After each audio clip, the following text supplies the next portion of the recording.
לכולם, יואל אגמון מ-People Creating Success.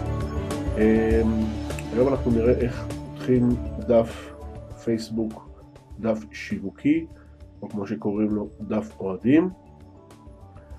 אנחנו ניכנס לכתובת של facebook.com, יש מספר דרכים לפתוח דף, אבל אנחנו ניכנס לכתובת של facebook.com/page. ייפתח לנו דף עם מספר אופציות, אנחנו צריכים לבחור איזה סוג של דף אנחנו רוצים לפתוח. האם זה מוצר, או מותג, או חברה, או שזה עסק מקומי, או דף קהילתי יותר, בידורי, או שאתם מייצגים להקה, אומן או דמות ציבורית. לצורך העניין ניכנס למותג, נבחר לנו תחום מסוים, למשל אתר אינטרנט,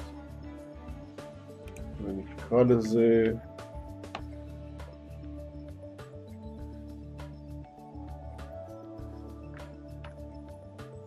pro.fb.biz, או פתחתי דף כזה, ואתם מוזמנים להיכנס אליו, pro.fb.biz, אבל נשתמש באופציה הזאת.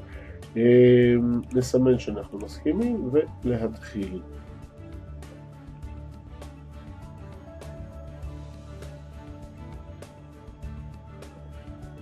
כאן פייסבוק נותן לנו כמה אופציות. הדבר הראשון זה כמובן להחליף תמונה. אני לוחץ על להחליף תמונה,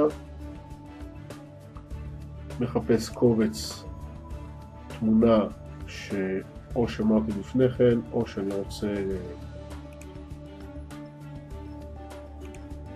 להשתמש בו.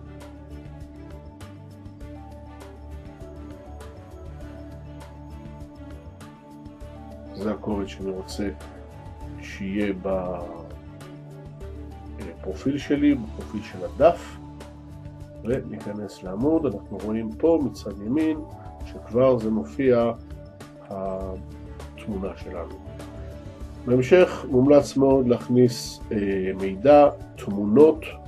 אנחנו על הנושא הזה נעשה וידאו נוסף. עד כאן יואל אגמון, People Creating Success. שיהיה לכולנו בהצלחה ולהתראות לפעם הבאה.